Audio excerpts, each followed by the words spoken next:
I attended my first event here in Toronto on medical assistance in dying. It was hosted by Dr. Sonu Gain, Trudeau Lemons, and Dr. Ramona Coelho. Ramona and I have had 2 or 3 podcasts together as I've explored MAiD on my podcast. And the event was really about their new edited work called Unraveling MAiD in Canada.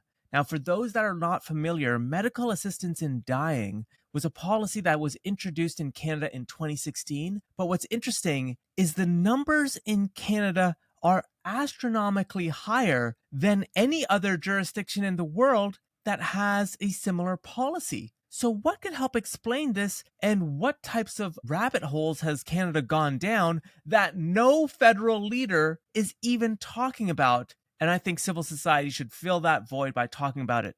But before I do, folks, my name is Christopher. I run the Open Minds podcast, and I explore big topics like MAiD and many others that many are afraid of doing for fear of being canceled. So if you're liking my content, definitely hit that like button and subscribe. And folks, if you are in Toronto and you're looking for a new cycling club, check out Rise Cycle. They've got locations all over the city now. They're not supporting, promoting, or sponsoring this video, but I really do love the guys and girls at Rise Cycle. I think they're doing a great job. Very community-friendly place. So if you're looking for a new place to get your cycling in, definitely check out Rise Cycle. I'll leave links below. Again, they're not even sponsoring this video or my content, but I just love them very much. They're a great group of people. Check them out. So medical assistance in dying. It's a phrase that has replaced previous phrases like euthanasia, assisted suicide, etc. Medical assistance in dying is a phrase that was actually coined by Canada, and it was introduced in 2016. It's initially for those with terminal illness. Their quality of life has really deteriorated. The level of pain, physical pain, emotional, mental pain that they're in is very high, and it's hard for them to get through a typical day. And, you hear stories of the old elderly people who have stage 4 terminal illness, and getting through a day is very challenging for them. And so they resort to very extreme measures to end it all. Now, there's many stories of this in Canada, which perhaps is why policymakers led down the path of medical assistance in dying, where death could be done in a very peaceful setting, surrounded by loved ones, numbing the pain gently as you slip away. I mean, it's a very romantic way, or a romanticized way of ending it when you're at that stage in your life. Now, I could understand for those in very specific circumstances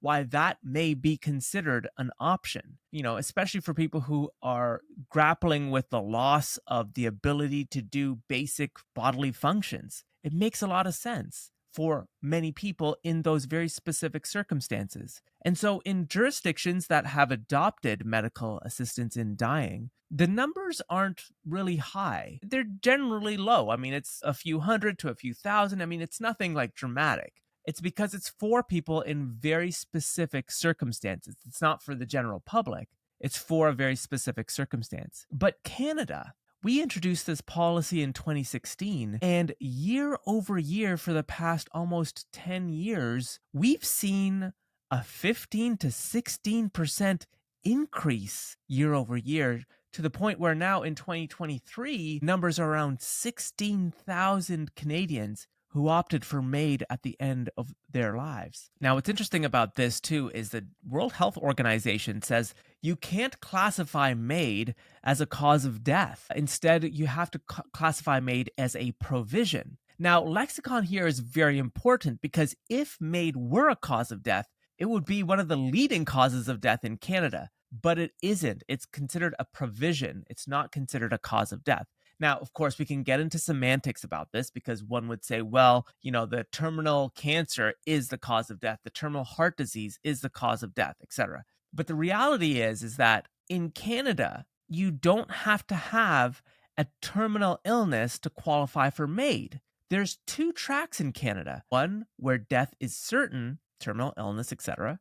And then there's a second track where death is not certain, but there's a chronic condition like a mental health illness, etc. And so, yes, there's a waiting period, but the idea that you need to be terminally ill to access MAiD is not true in Canada. And this is precisely what's causing a lot of skepticism and questioning, specifically from the United Nations. Now, I just know people have ideas about semantics and they say, oh, no, you're getting too much in the weeds.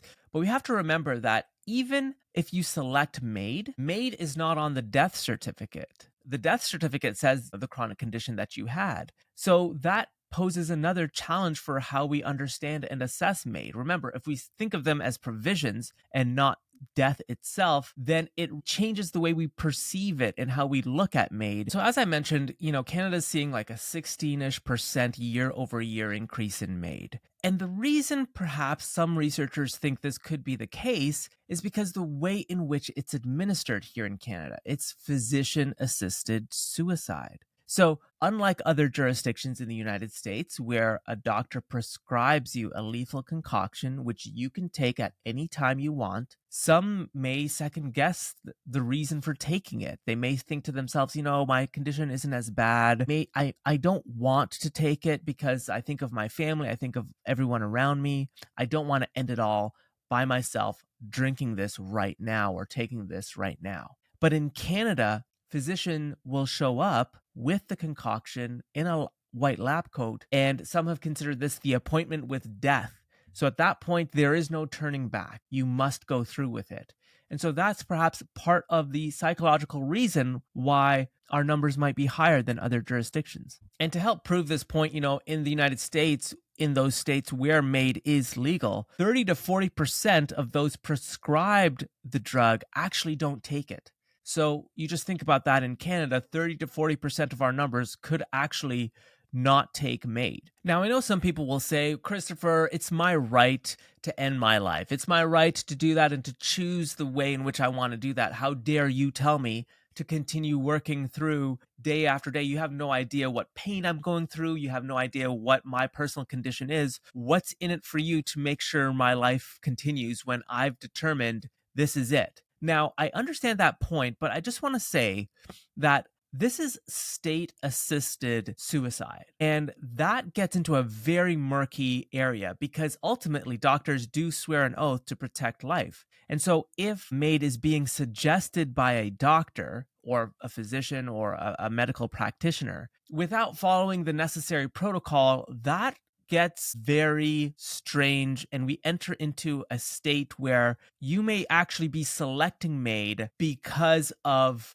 a specific state you're in. So here's an example. You may be selecting MAiD and not even realizing that you're selecting it, if that makes sense. So for example, we all do things under duress and stress, right? We may cut someone off. We may cut someone off when we're driving. We may say something to our loved ones when we're under stress. We may do things at work when we're under stress that we wouldn't do had our stress levels been lower. But if you're dealing with a chronic illness or you're dealing with a lot of pain, and then you factor in other things happening in the environment, maybe you're in between paychecks, maybe you can't secure a proper place to live, maybe you have bad relationships with your family, like a whole host of things. And then you add in a medical illness, you actually may be choosing MAiD because you're just like, I can't deal with all of this anymore, right? So and if a doctor now suggests MAiD to you in that heightened stressed state, you may be selecting MAiD because you're stressed out, not because you're actually making a concerted decision that's balanced in your day-to-day. But here in Ontario, the MAiD Death Review Committee found cases of people who were in between housing, who were in poverty, who had a chronic illness, and physicians actually offered MAiD to them, and they selected it.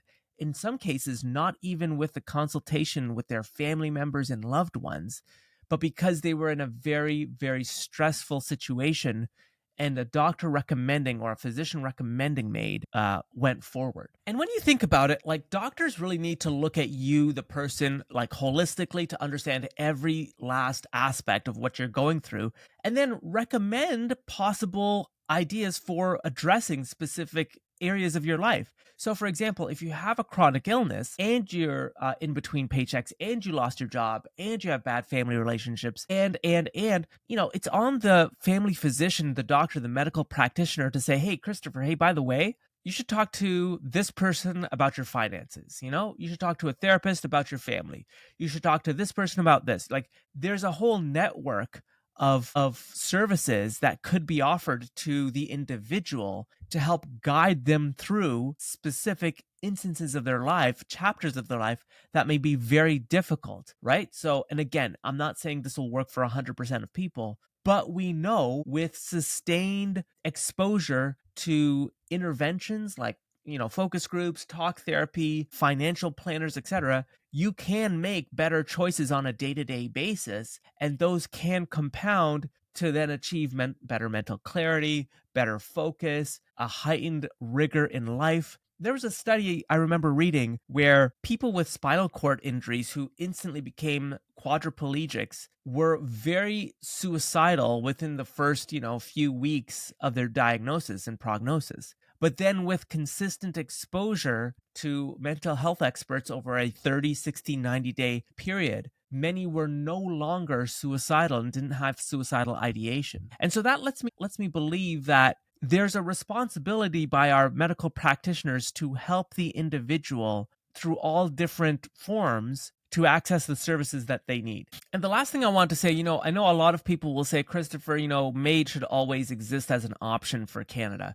And I think most would maybe agree with that. But where Canadians should be very concerned is the numbers. Remember, we're growing 16-ish% year over year in MAiD provisions. Again, as I mentioned before, it's being offered to people who may be going through very dark chapters of their lives, and certainly that could play a role in why they're selecting MAiD. Instead of bringing people out of despair, many doctors may be actually potentially feeding that despair with offering MAiD.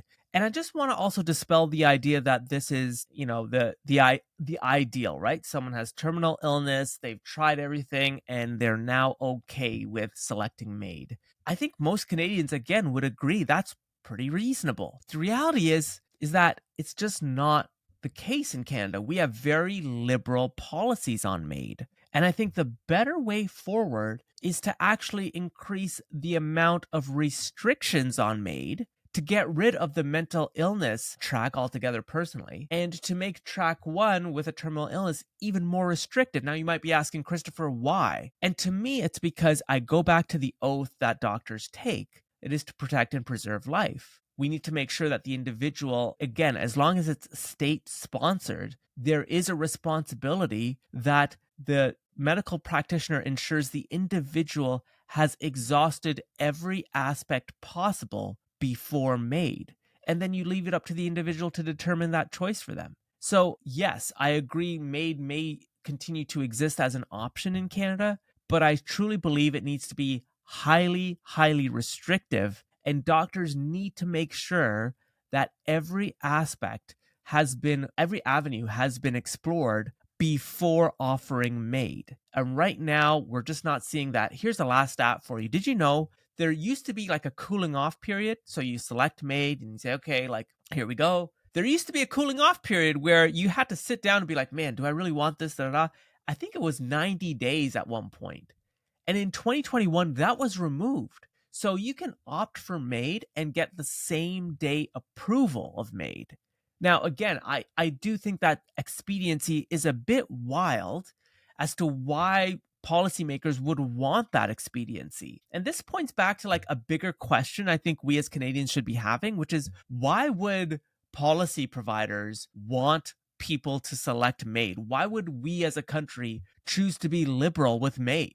It makes no sense to me. And I don't want to believe there's a bigger plot here, but Canada is standing out unlike any other nation anywhere on its MAiD numbers. And we as a country need to really think about this and those restrictions, because we're not having a national conversation on this. Our party leaders are not talking about this. They think that it's only a fragment of the population, a section of the population. The numbers don't lie. Since our implementation, over 60,000 Canadians have opted for MAiD. That number is probably closer to 80,000 today based on current statistics. And it's going to continue to grow unless we as a country put it to policymakers to put in more restrictions aligning with other G7 nations on MAiD. and also then start questioning why we had liberal policies on this in the first place. And so that's the real issue that I see that I think our country should really focus on. But what do you think? Let me know what you think in the comment section below. Do you have experience with MAiD? Let me know what you think. And do you think Canada should have more liberal policies or more conservative ones on this topic? Let me know. And I sincerely appreciate all the researchers out there who are putting their professional and personal careers and lives on the line by exploring this topic. It is highly divisive, but not talking about this is how we've gotten here in the first place. Let me know what you think in the comment section below, and I will definitely catch you in the next one.